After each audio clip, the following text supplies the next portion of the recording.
नवरात्रि देवी दुर्गा और उनके 9 रूपों का उत्सव है। दुर्गा को आदि शक्ति के रूप में भी जाना जाता है। आदि शक्ति का मतलब है ऊर्जा, शक्ति और सशक्तिकरण। मान्यताओं के अनुसार माता के 9 रूप स्त्री के जन्म से लेकर वृद्धावस्था तक की अवस्थाओं का प्रतीक है। माता का पहला रूप है शैलपुत्री।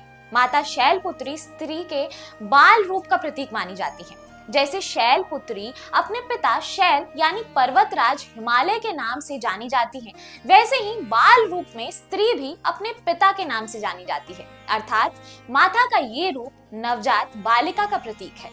माता का दूसरा रूप है ब्रह्मचारिणी। ब्रह्मचारिणी पुत्री के ब्रह्मचर्य काल को दर्शाता है। साथ ही इसी दौरान बालिका शिक्षा अर्जित करती है और अपने ज्ञान में वृद्धि करती है, यानी माता का ये रूप शिक्षा अर्जित करने वाली बालिका का प्रतीक है।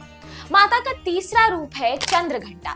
माता का ये स्वरूप शिक्षित और ज्ञान से परिपूर्ण स्त्री या बालिका का प्रतीक है। माता के इस रूप की 10 भुजाएं दर्शाती है कि स्त्री अब अपने ज्ञान से समाज में स्थिरता और विकास के लिए तैयार है।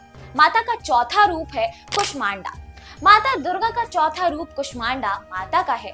इस रूप में माता के हाथ में एक घड़ा होता है, जिसे गर्भ का प्रतीक माना जाता है, यानी माता का ये रूप गर्भवती महिला का प्रतीक है।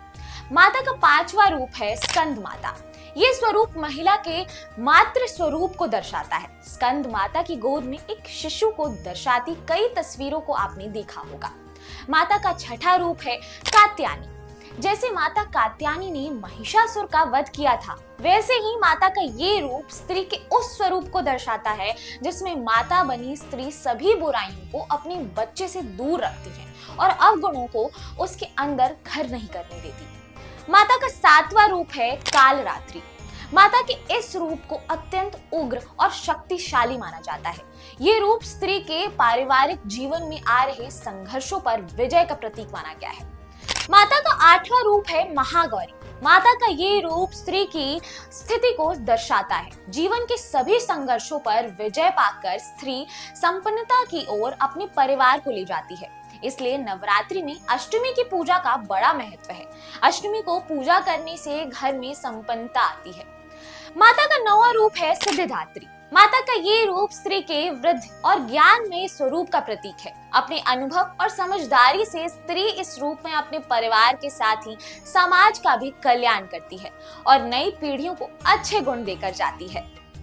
अगर आपको ये वीडियो अच्छा लगा हो तो हमारे चैनल को सब्सक्राइब करना ना भूलिएगा।